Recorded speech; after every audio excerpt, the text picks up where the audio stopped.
할렐루야. 주 예수의 은혜와 평강이 있을지어다.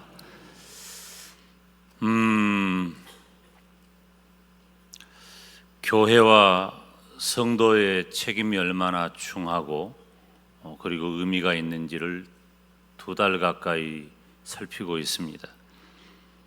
왜냐하면 예수님을 믿는 성도와 교회는 기독교 2000년 역사를 뒤돌아볼 때 언제나 그 시대를 이끄는 중한 사명을 감당했기 때문입니다.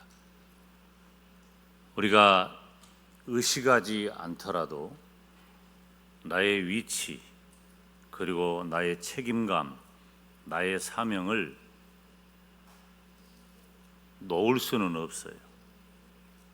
그래서 의식하지 않고 사는 것은 어떤 의미에서는 우리가 한참 부족한 거예요. 예수님을 믿는 성도와 교회는 의식해야 합니다. 저는 운동을 잘하지는 못해요. 그러나 운동을 좋아합니다. 그래서 모든 운동을 이렇게 해야 되는데 저렇게 해야 되는데,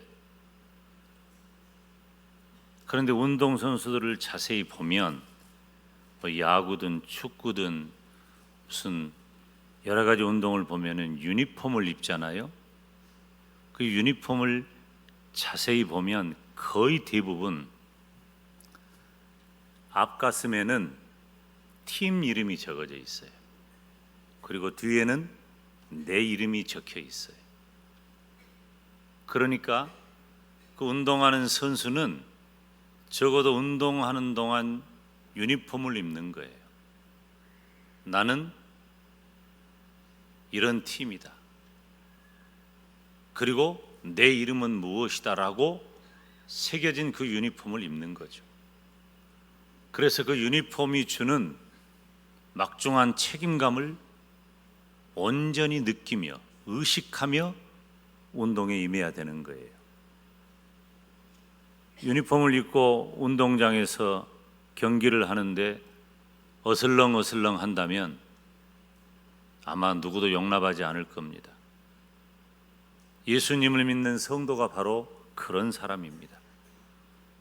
우리의 가슴에는 교회의 이름이, 우리의 등에는 성도된 나의 이름이 새겨져 있고, 우리는 일평생 이런 성도와 교회라는 무게로 살아가야 할 사람입니다. 그렇기 때문에 하나님께서는 그렇게 마땅히 유니폼 값을 하는 성도에 대해서 너는 이 시대를 이끌 사람이라는 막중한 사명을 주시는 겁니다. 어떻게 해야 할까요? 하나님은 언제나 성도와 교회를 통해서 그 시대를 이끄셨는데, 지금 이 시대를 살아가는 저와 여러분에게도 그 사명을 주셨다면 우리가 마땅히 능히 필히 감당해야 할 줄로 믿습니다. 그렇다면 본질이 중요해요. 우리 기독교 신앙의 본질은 오직 예수 그리스도 한 분입니다. 기독교는 그리스도교입니다. 그리스도라고 하는 말은 헬라어 구세주에서 나온 말이에요. 예수는 그리스도다. 우리 기독교는 예수님을 구세주로 믿는 종교이고 그 예수님이 구세주이심을 전하는 종교입니다. 이 본질에서 교회는 한 걸음도 벗어나면 안 됩니다. 그래서 우리 예수님을 믿는 성도와 교회는 오직 예수님 신앙으로 살아가야 합니다. 뿐만 아니라 예수님을 믿는 성도와 교회는 우리가 기독교 윤리를 소중히 여겨야 합니다. 기독교 윤리는 단순한 선한 사람 되어라, 좋은 사람 되어라가 아닙니다. 바로 기독교 영성을 의미하는 거예요. 정직과 성실, 사랑과 자비, 섬김과 희생, 지속적인 기도의 생활로 이 모든 것들을 잘 감당할 수 있도록 영적으로 성장하고 성숙한 사람이 되는 것은 매우 중요합니다. 뿐만 아니라 이 세대를 본받지 않고 하나님의 뜻이 무엇인지 온전히 분별하는 영적 분별력이야말로 성도다운 모습입니다. 이런 모든 것들이 삶으로 드러난 믿음이 되어 하나님 앞에 선한 일꾼으로 살아갈 때에 하나님께서는 저와 여러분 모두를 이 시대를 이끄는 복된 성도가 되게 하실 줄로 믿습니다. 우리는 이미 내 가슴팍에 교회의 이름이, 내 등에는 나의 이름이 새겨져 있는 성도라는 거예요. 우리가 천국 갈 때까지 이 유니폼 벗을 수가 없어요. 우리는 이 시대를 이끄는 사명을 이미 가지고 있는 사람들이에요. 삐끗하면 안 됩니다.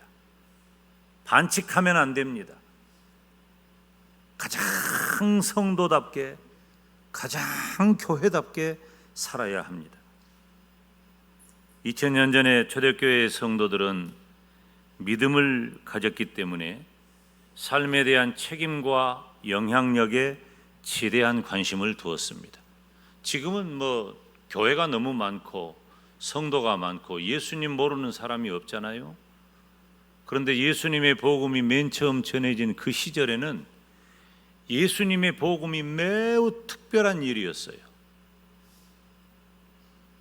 유대인들은 율법과 여호와 신앙, 제사에 익숙하고 이방인들은 우상을 섬기는 데 익숙했어요. 그런데 어느 날 갑자기 유대 땅에서 예수님이 나타나셔서 하나님임을 자칭하고, 그리고 그 예수님은 갈릴리 나사렛 저 깡촌 산골 촌동네 사람이기 때문에 그가 조금 번화한 곳 내려와 갈릴리를 중심으로, 그리고 또 이스라엘의 중심인 예루살렘에서 어느 정도 3년 반의 시간을 지내면서 엄청난 센세이션을 일으킵니다. 예수님을 따르는 무리들이 많아졌습니다. 이를 곱지 않게 여긴 로마 정부와 유대 종교 기득권자들은 예수를 죽이기로 했고 실제로 죽였습니다. 그런데 그 예수님께서 죽은 지 사흘 만에 죽음에 머물러 있지 아니하고 부활하셨습니다. 예수님이 죽었다더라 하는 이야기는 너무 당연하게 들려지겠지만, 죽었던 예수님이 3일 만에 다시 살아났다더라 하는 이야기는 온 세상 천지가 놀라기에 적합한 소식이었습니다.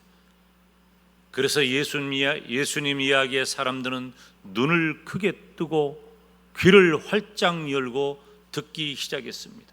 순식간에 예수님과 함께했던 제자들, 즉 사도들, 그들을 통하여 소아시아, 오늘날 터키 지역이죠, 서부 지역이에요. 그리고 유럽에 그 예수 그리스도의 복음이 엄청난 속도로 전파되었습니다. 4세기 초반 로마의 국교가 기독교로 공인되기에 이를 정도로 기독교의 전파 속도는 쓰나미처럼 전 유럽과 세계를 덮쳐갔습니다. 무엇 때문일까요? 예수 그리스도를 신앙하는, 예수 그리스도를 믿는 성도와 교회 때문이었습니다. 그렇게 까닭에 그때 당시에는 예수님을 믿는 것이 매우 특별하고 매우 소수에 국한된 소식이었기 때문에 그 출발점의 사람들은 너무 놀랐습니다. 그리고 예수님의 복음을 간직했던 사도들, 속사도들, 교부들, 초대교회의 성도들은 그들이 가지고 있는 성도로서, 교회로서 엄청난 책임과 영향력에 관심을 두었습니다. 오늘 본문 15절 말씀을 보면 함께 읽어볼까요? 그런즉 너희가 어떻게 행할지를 자세히 주의하여 지혜 없는 자 같이 하지 말고 오직 지혜 있는 자 같이 하라고 했습니다. 지혜로운 삶은 무엇입니까? 율법을 지키고 율법에 의해서 살아가는 정도가 아닙니다. 지혜로운 삶은 우리 주님의 뜻을 이해하는 삶을 말해요. 우리 주님의 뜻을 이해한다. 그리스도 안에 있는 성도는 모든 지혜와 지식을 본받아 살아가는 생명력이 충만한 삶이 이제 가능한 사람이 된 것입니다. 그 안에는 지혜와 지식의 모든 보화가 감추어져 있다고 성경은 기록합니다. 그렇다면 어떻게 살아가는 것이 성도다운 모습이었을까요? 오늘 본문은 이렇게 기록합니다. 첫째, 어리석은 자가 되지 말고 주의 뜻을 이해하라는 것입니다. 오늘 본문 17절에 그러므로 어리석은 자가 되지 말고 오직 주의 뜻이 무엇인가 이해하라고 했습니다. 둘째, 술 취하지 말고 성령의 충만함을 받으라는 것입니다. 술 취하지 말라 이는 방탕한 것이니 오직 성령으로 충만함을 받으라. 셋째, 하나님을 찬송하며 그 일을 감사하며 살라는 것입니다. 19절로 20절을 우리가 함께 읽어볼까요? 시와 찬송과 신령한 노래들로 서로 화답하며 너희의 마음으로 주께 노래하며 찬송하며 범사의 우리 주 예수 그리스도의 이름으로 항상 아버지 하나님께 감사하며 아멘. 어떻게 살아가는 것이 성도다운 삶의 모습일까? 바울은 에베소서 오늘 본문 말씀을 통해서 어리석은 자가 되지 말고 주의 뜻을 이해해라. 술 취하지 말고 성령의 충만함을 받아라. 하나님을 찬송하며 감사하며 살아라. 너무나도 당연한 말 같지만 누구도 쉽지 않은 일입니다. 그렇기 때문에 우리가 주목해야 할 말이 있어요. 우리가 어떻게 성도로 살아가야 할 것인가에 대한 답을 얻기 위해서 전제되는 것이 하나 있어요. 우리가 어리석은 자가 되지 않고 주의 뜻을 이해하기 위해서, 술 취하지 않고 성령의 충만함을 받기 위해서, 하나님을 찬송하며 감사하며 살기 위해서 전제되어야 할 것이 바로 16절입니다. 세월을 아끼라 때가 악하니라. 함께 읽습니다. 세월을 아끼라 때가 악하니라. 아멘. 이 말씀을 원어에 직역을 하면 너희는 시간을 확보하라. 왜냐하면 날들이 악하기 때문이다. 지혜로운 사람이 되기 위해서는 세월을 아껴야 합니다. 세월은 우리가 아주 오랜 시간을 말할 때 세월이라 그래요. 한 세월 산다 그러잖아요. 그래서 세월이 아주 긴 시간처럼 우리들에게 느껴지는 바도 있어요. 그렇지만 이 세월이라고 하는 말은 시간이 제공하는 기회라는 말이에요. 그 시간이 제공하는 그 기회, 그리고 금방 지나가 버리는 특별한 기회. 우리가 다 지나간 시간들을 경험적으로 가지고 있잖아요. 어떻게 지내오셨습니까? 한순간 한순간 지나갈 때는 몰랐는데 지나가 보니 벌써 오늘 여기에 우리가 있는 것입니다. 시간이라는 것은 그런 거예요. 그래서 지혜로운 사람은 어떤 사람입니까? 그 기회, 금방 지나가 버리는 특별한 기회, 그 시간을 기회로 삼고 그 시간을 선용하는 삶을 살아야 합니다. 시간은 갈라디아서식으로 표현하자면은 기회입니다. 갈라디아서 6장 9절로 10절 같이 읽겠습니다. 우리가 선을 행하되 낙심하지 말지니 포기하지 아니하면 때가 이름에 거두리라. 그러므로 우리는 기회에 있는 대로 모든 이에게 착한 일을 하되 더욱 믿음의 가정들에게 할지니라. 아멘. 이 기회라는 단어가 매우 중요한 의미예요. 시간을 확보한다 그랬잖아요. 이 시간을 확보한다는 것은 시간을, 이 기회를 내가 사는 거예요. 물건을 살 때 쇼핑하는 거잖아요. 여러분 쇼핑할 때 쇼핑하면 눈이 반짝반짝하지. 막 주머니에 돈 있는 곳에 손이 들어갔다 나왔다 하고 카드 있는 곳에 손이 들어갔다 나왔다 하고. 그런데 함부로 삽니까? 아니에요. 따져보는 거예요. 생선 하나를 사도 이 눈깔이 또 일부 때도 그랬는데 또 그러네. 눈깔이 아니고 눈이, 생선 눈알이 똘망똘망하고 생선 하나를 사도, 그러니까 사람들이 조금 좀 멍청해 보이고 그러면은 네 눈은 동태냐 그러는 거예요. 생태 눈깔이 돼야지, 눈알이 돼야지. 물건 하나를 사도 이렇게 따져보고, 과일 하나를 사도. 우리가 명절 맞이해서 선물하기 위해서 물건을 고르는데 대충 아무거나 갖다가 이렇게 선물하지 않잖아요. 왜? 내가 사야 되기 때문에 그래요. 대가를 지불하고 사는 것은 적극적인 행위예요. 바로 지금 세월을 아끼라는 말은 그런 적극적인 행위를 말하는 거예요. 상거래를 하듯이 시간을 확보하고 기회를 내가 사는 의미를 갖는 거예요. 그러니까 기회를 사는데 대충 이래도 되고 저래도 되고 시간이 흘러가든지 말든지 그냥 되는 대로 살겠다, 이게 아니고 내게 주어진 이 시간이 매우 특별한 기회인 줄로 알고 그 기회를 붙잡아야 한다는 것입니다. 특별히 예수님을 믿는 성도에게 있어서 이것은 너무 중요한 일이에요. 왜 그래요? 때가 악하기 때문이에요. 악은 종말의 특징이잖아요. 지금 우리가 살아가는 이 시대는 종말의 때잖아요. 이 시대의 특징은 악함에 있습니다. 그 시대의 특징을 잘 표현한 성경을 한 구절 우리가 읽으려고 합니다. 디모데후서 3장 1절부터 5절 또박또박 여러분들이 잘 살펴보세요. 얼마나 악한지. 시작. 너는 이것을 알라.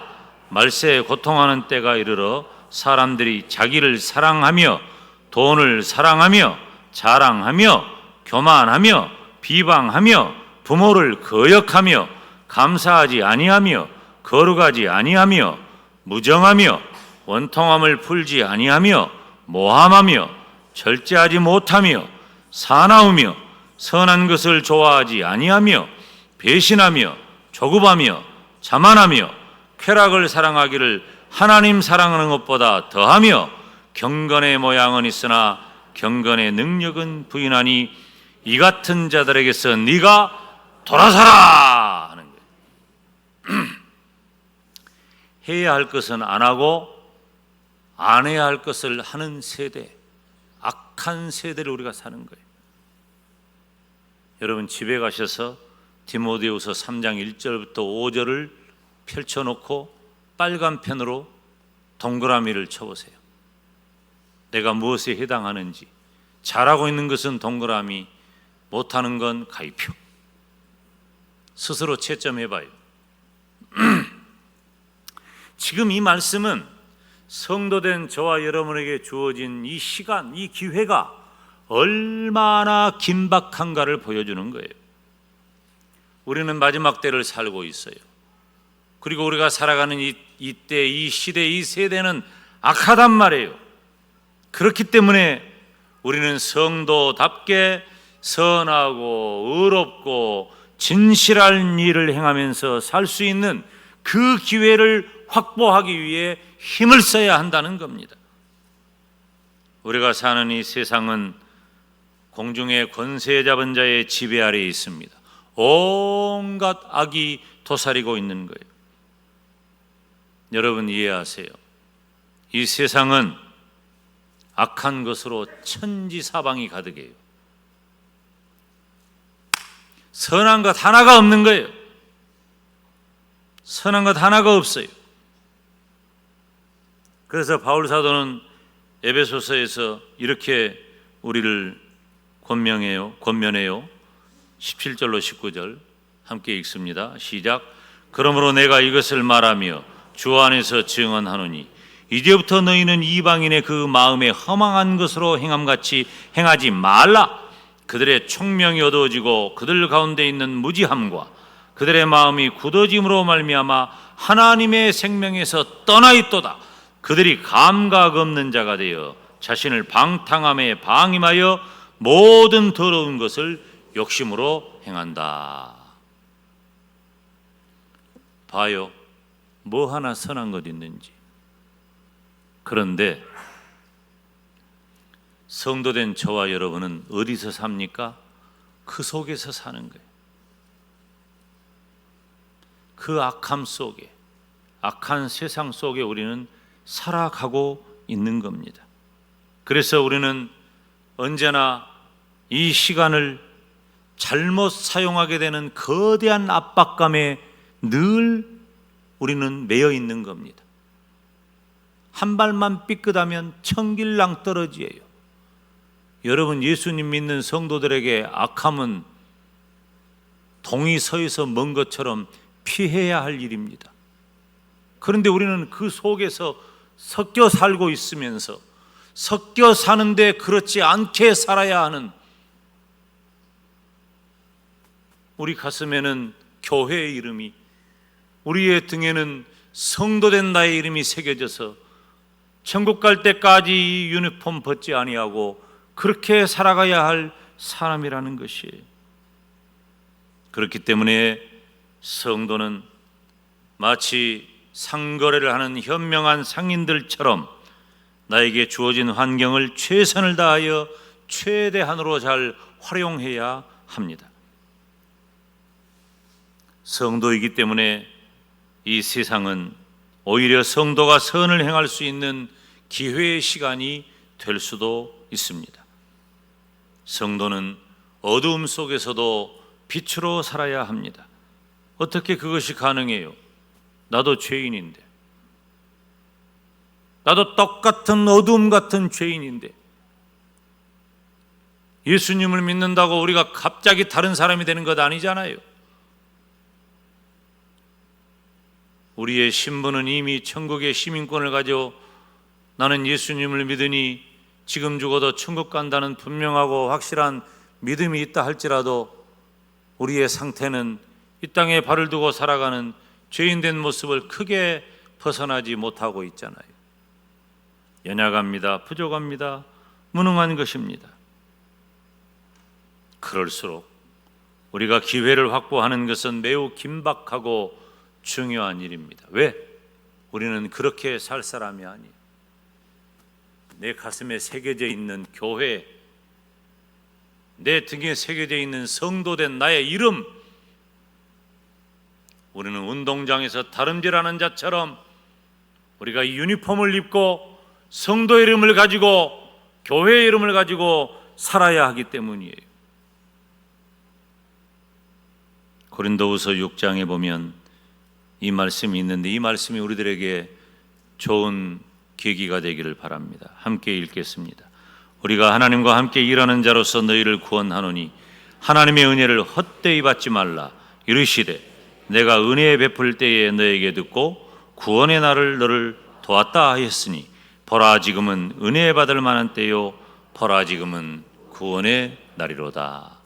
아멘. 사랑하는 성도 여러분, 어둠이 깊을수록 빛은 더욱 그 가치를 갖게 됩니다. 이 시대가 악하고 이 시대가 소망 없는 고통 중에 있다면 오히려 성도는, 오히려 성도된 저와 여러분은, 오히려 교회는 우리가 성도이기 때문에, 우리가 교회이기 때문에 기회가 있습니다. 어리석고 악한 이 세대에서 이 세상의 압박을 능히 이겨내시기를 주님의 이름으로 축원합니다. 뿐만 아니라 선으로 악을 이기는 능력의 사람이 되어서 이 시대를 이기는 멋진 성도가 되시기를 주님의 이름으로 축원합니다. 기도하겠습니다. 하나님 아버지, 은혜와 사랑을 감사합니다. 어리석은 자 되지 않고 주의 뜻을 이해하며 술 취하지 않고 성령의 충만함을 받으며 하나님을 찬송하고 감사하는 복된 성도로 살아가야 할 터인데 그 일을 위하여 세월을 아끼고 기회를 붙잡게 하시며 악한 때 악한 세상을 이겨내어 이 시대를 이끄는 멋진 믿음의 사람으로 살게 하여 주시옵소서. 예수님의 이름으로 기도하옵나이다. 아멘.